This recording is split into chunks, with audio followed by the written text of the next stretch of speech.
usually puts the date up. Oh, no, it doesn't have it.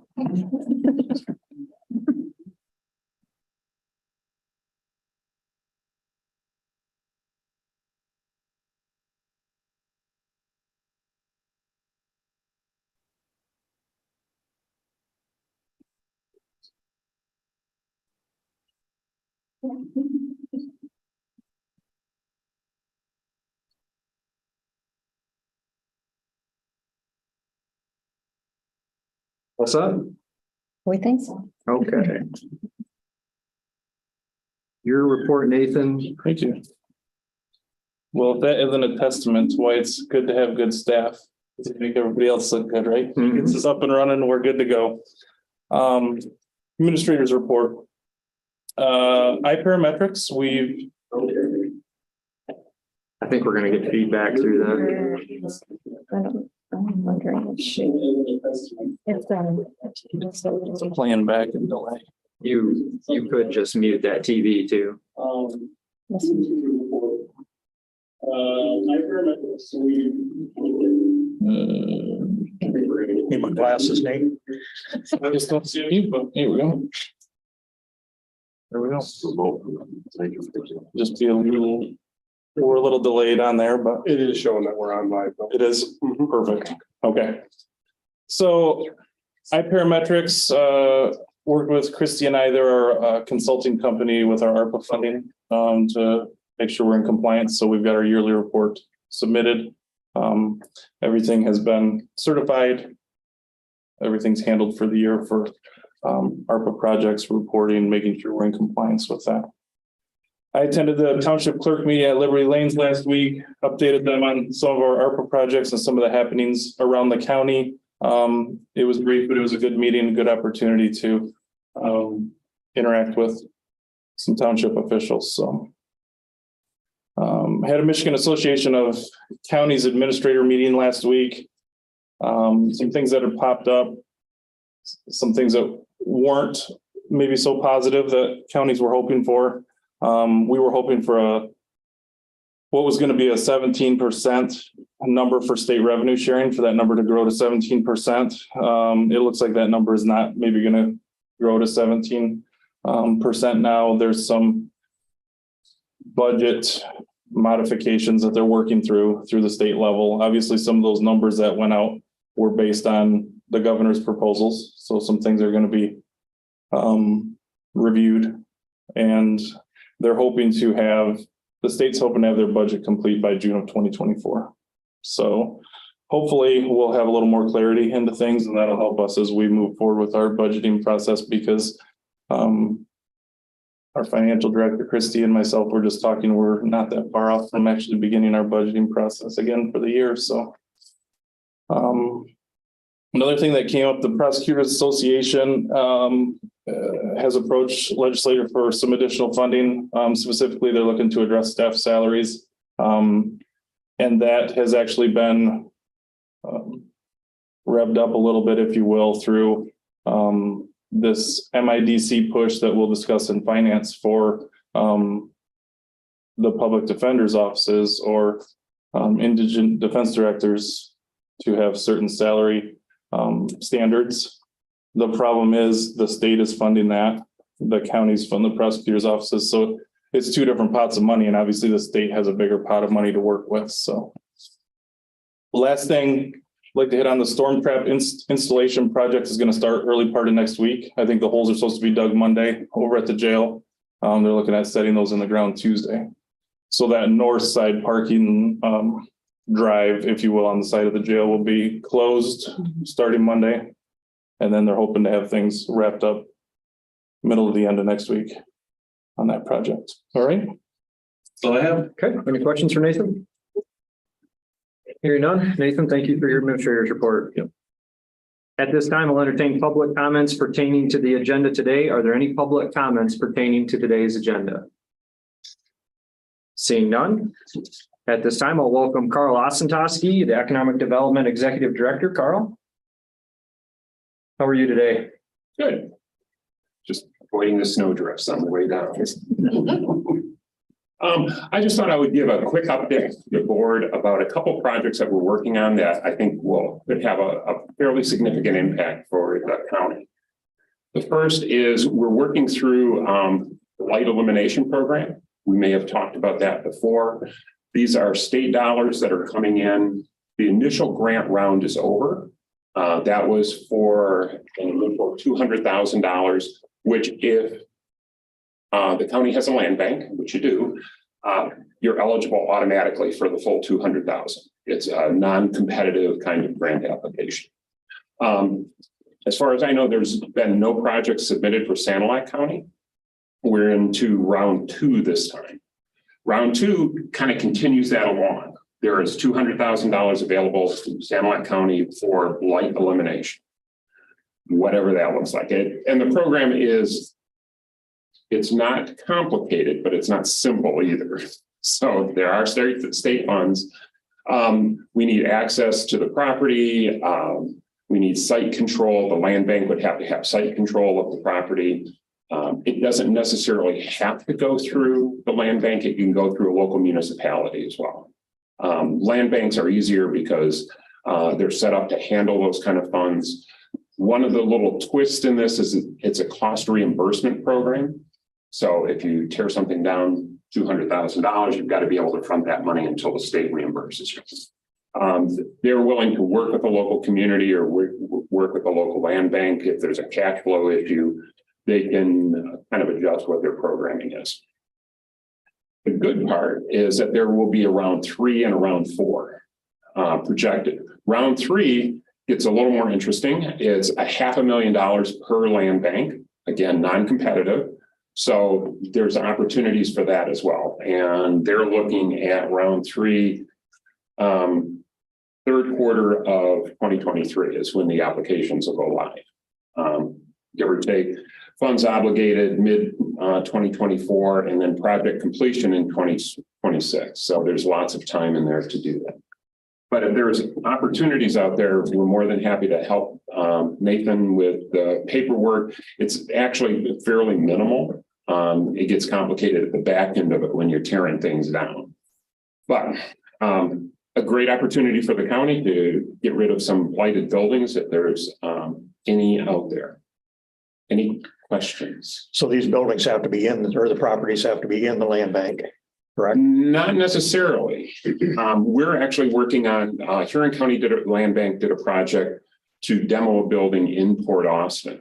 And the village has owned it for 10 or 15 years. So as long as we have access to it, we can demo it. Land bank or municipality? Municipality. Okay. The village of Port Austin gave site control of that property to the land bank for the demolition purposes. So, I mean, we can kind of manipulate some of the requirements to work out for the local community. But say an old farmhouse out in the middle of the country. It could? Yep. Okay. And again, what we can do is we can stack those kind of things. So if it's only $50,000 to tear that down, we can do 3 of those or 4 of those. Or if we've got $500,000, a lot more. One of the requirements, though, is that there is a phase 1 environmental done on every property. We tried to get around that because we said we're just tearing it down up in Port Austin. And they said, it doesn't matter. You have to do it.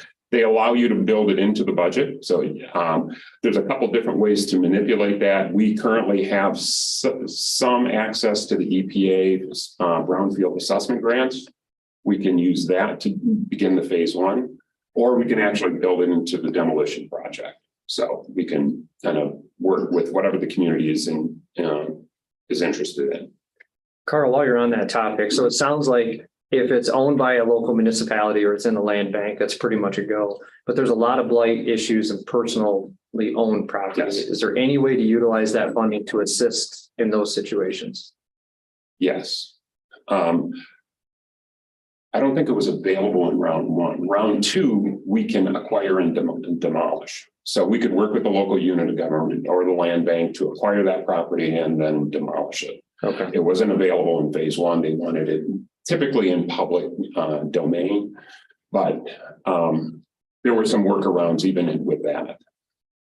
But in second round, we can purchase and demolish. Okay, So it gives us a lot more flexibility. right. Once that property is purchased, then what happens with that? It's up to the local unit. It could be, you know, if it's in the land bank, it's available for redevelopment. If it's a local community, you could turn it into a park, whatever that local unit decides to do with it. There's probably some villages that would rather have a vacant lot than the building that's currently there. Exactly.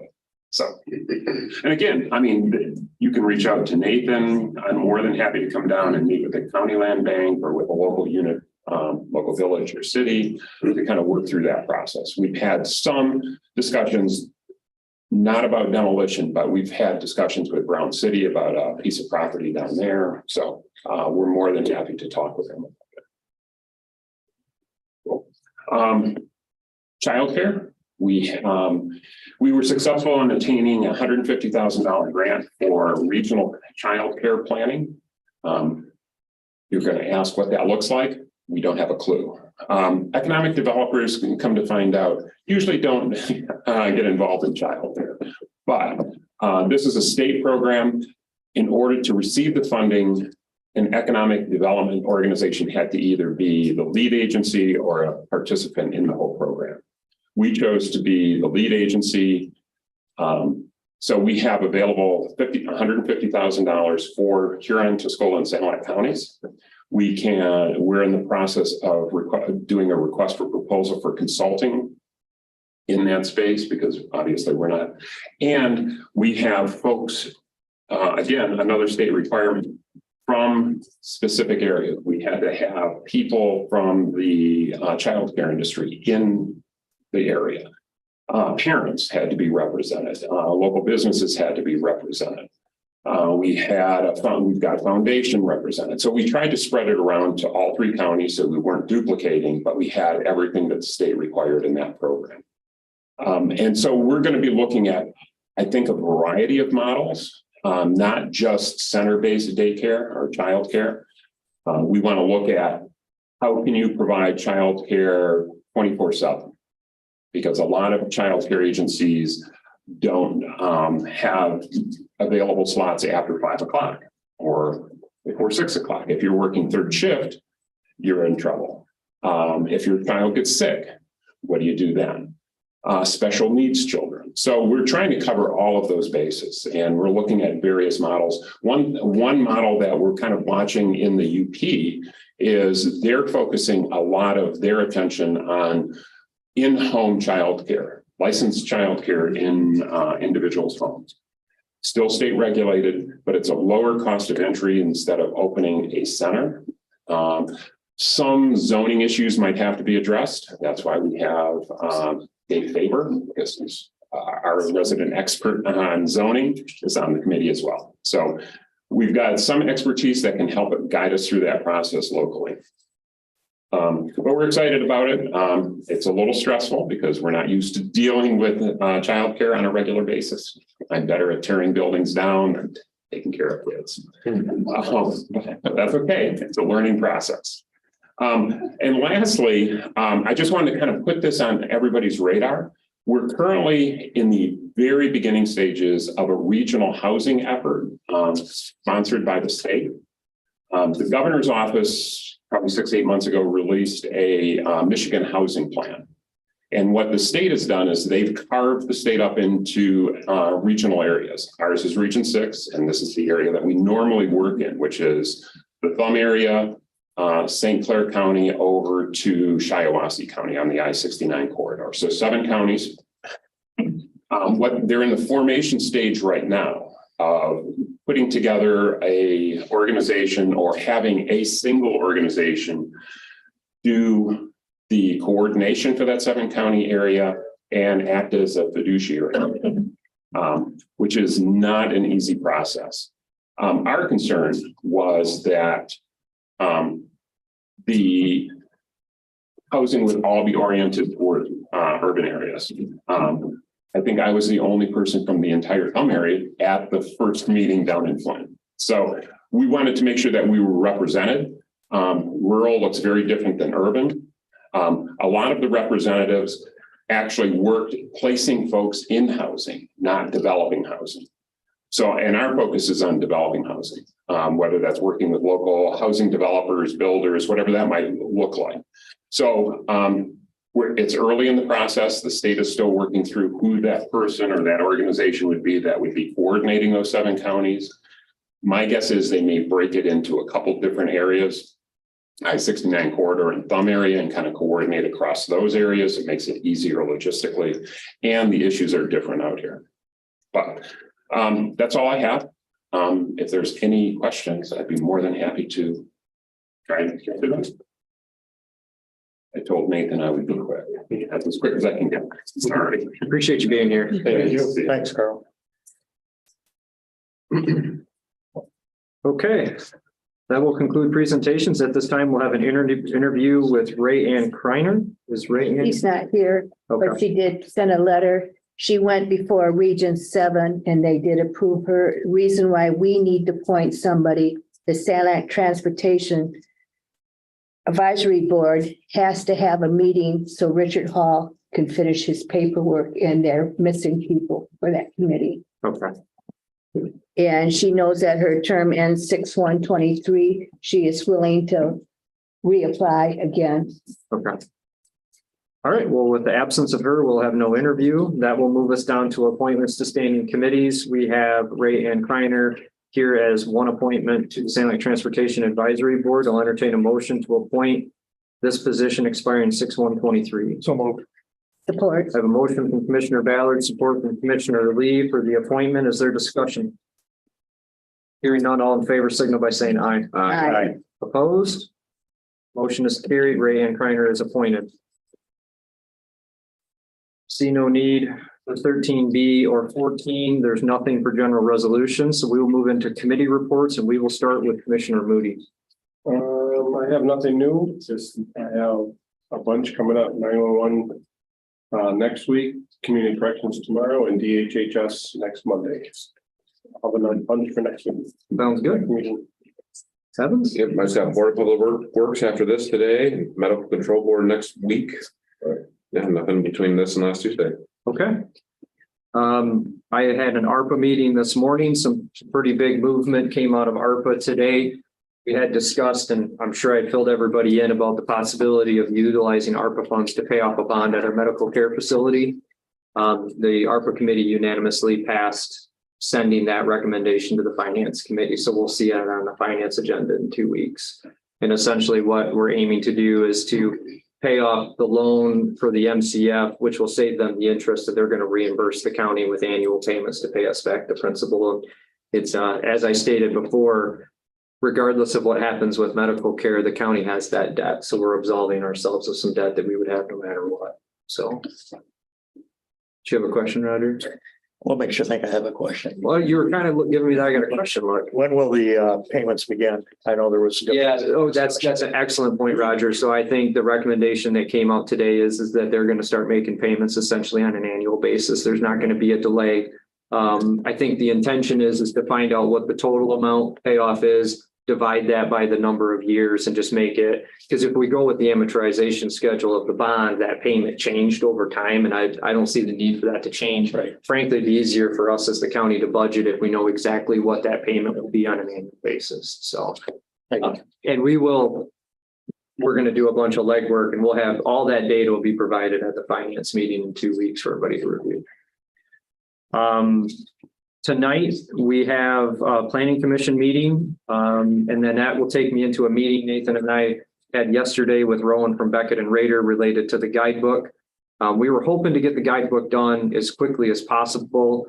However, we did apply for the grant from the state to fund it, and we've been recommended to get that funding. It's just going to take a little bit of extra time. So we made a conclusion yesterday. We were better to wait a couple of weeks and have the state funding take care of it for us. We don't know that that's for certain yet, but it's looking very likely. So the hope is going to be for that guidebook to land at the County Planning Commission in June, for them to simply review it and approve it. And then from there, Beckett and Rader would actually disperse that directly to the townships. We wouldn't really have a hand in that. So we're thinking end of June, early July should be a resource that the community will have. So that's all I have. Christine? I had Monday morning the Child Abuse Prevention Council meeting, and interesting or sad facts is 96% of our victims knew their abuser. Between January and March, 40% were male, 60% female, and the type of abuse was 80% sexual and 20% physical. Cheryl Hebert was awarded the Champion of Hope Award. And they had a coloring contest for all elementary schools, and the winners are hanging in the hall, the pinwheels. And that's just a small sample of the people that enter the contest. Then I had a council on aging meeting on Monday, and Tai Chi classes are offered at the Lexington Senior Dining Center from 1 to 2 on Wednesdays. The last class is May 10th. The senior fair is going to be June 23rd at Sandusky High School. That's Friday from 10 to 2. That coincides with the festival. There's these ID bracelets for people with dementia and stuff. And it puts the caregiver's information. So if you notice somebody that has that, they can take their phone and that little box, and it'll give the information on who to contact. And if they get the ones that can hook on their shoes are free, the bracelets are free. But if they want the one with the Apple Watch, there's a price to those ones. And then arranging for the Council on Aging to tour the Pace Center down in Fort Gratiot Township. We're looking to go in June. And we still have 70 senior citizens are still on the waiting list for Meals on Wheels, which is very sad in our county. Then I had the health board today, and that blastomalycosis illness that occurs, that they've been on TV about the fungus and whatever, it can occur between 2 to 15 weeks after breathing in the fungal spores. The fungus lives in moist soil and decayed wood and leaves, and is treatable with antifungal medicines. COVID cases are going down. Maple Valley, they're still stripping it down, and they got rid of all the lockers, and they got a new nice check from the recycling, because they recycled all those lockers. And Driver Ed is the first contact that is going to rent a space from them. April is National Child Abuse Prevention Month. It is also Stress Month, and it's also Artistic Child Month. And that's all I have. Excellent report, Christine. Thank you. Bill? I believe you touched on the ITPC at the last meeting, I think I did, yeah. and so that's really the only one I was on. Okay. Thank you, Bill. Roger? Took advantage of the weather on Saturday and got the wife dressed and went for a motorcycle ride around to the parks. I wanted to get pictures of a couple of projects that have been completed. One at Lexington with the handicap pathway, and the pagoda boardwalk down overlooking Lake Huron. And also at Forester, the erosion control work is done on the shore. So I wanted to get some pictures so I can get them to Eric for the article coming up with the free issues. Park staff has been working very hard. The parks are looking good. They open May 1st. So I told the one manager, I said, you don't have time to stand here and talk to me. Get to work. But they are looking real good. Out at Evergreen, if you buy there's a new sign out there. It was kind of a correlation between me and the new manager. I kind of expressed to him what I saw in a new sign. It's very colorful, real eye catching. We'll probably talk about doing the other parks as well. It just kind of grabs your attention when you're going down the road. So he's doing a real good job out there as well. And the pond appears to be coming up. That's been a real sticking point out there for a couple of years. We've been in a drought for 2.5 years. Yeah. So, but it looks like it's coming up. So that's a good thing. Good deal. Still waiting to hear from the state on release of funds for the grant up at Evergreen, but that probably won't start till the end of the season now, and hopefully be all up and done next year. All right. So. All right. Thank you, Roger. Appreciate everyone's committee reports. I see no need for unfinished business. There's nothing listed, so we will move directly into new business. And we will start with FA 058-23, approval of 2023 current claims. Sanilac County Board of Commissioners hereby approves the payment of current claims for 2023 identified on the accounts payable report dated April 11th, 2023. For the general bank account, the amount of $100,720.49. I have a motion from Finance Chairman Sarcella. Is there support? Support from Commissioner Ballard. Is there discussion? Hearing none, all in favor signal by saying aye. Aye. Opposed? Motion is carried. Moving on to FA 059-23, budget adoptions, amendments, appropriations, and transfers. Sanilac County Board of Commissioners hereby approves the following, the establishment of the following accounts as listed. I have a motion. Is there support? Support. Okay, I have a motion from Commissioner Sarcella, support from Commissioner Ehart. Is there discussion? Hearing none, all those in favor signal by saying aye. Aye. Opposed? Motion is carried. Moving on to FA 060-23, approval of additional general fund bank account checks charged to March 2023. Sanilac County Board of Commissioners hereby approves the payment of additional general fund bank account checks charged to March 2023 as follows: $492,059.11 for ACH payments, $201,389.41 in checks, for a total of $693,448.52. Support. I have a motion from Finance Chairman Sarcella, support from Commissioner Lee. Is there discussion? Hearing none, all those in favor signal by saying aye. Aye. Opposed? Motion is carried. Moving on to NFA 005-23, acceptance of the Drug Task Force 2022 annual report. Sanilac County Board of Commissioners hereby accepts the Drug Task Force 2022 annual report as presented. Support. I have a motion from Finance Chairman Sarcella, support from Commissioner Lee. Is there discussion? Hearing none, all in favor signal by saying aye. Aye. Opposed? Motion is carried. That concludes new business. At this time, I'll entertain general public comments. Are there any general public comments today? Seeing none, I see no need for closed session or approval of closed session minutes. I'll entertain a motion to adjourn. I'll make that motion. I have a motion from Commissioner Lee, support from Commissioner Ehart to adjourn. Is there discussion? Hearing none, all in favor, signal by saying aye. Aye. We're adjourned at 1:35.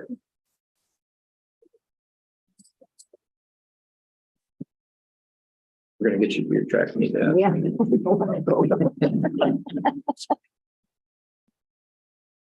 Drag it out. Is that what you're saying? No, I gotta go, but. I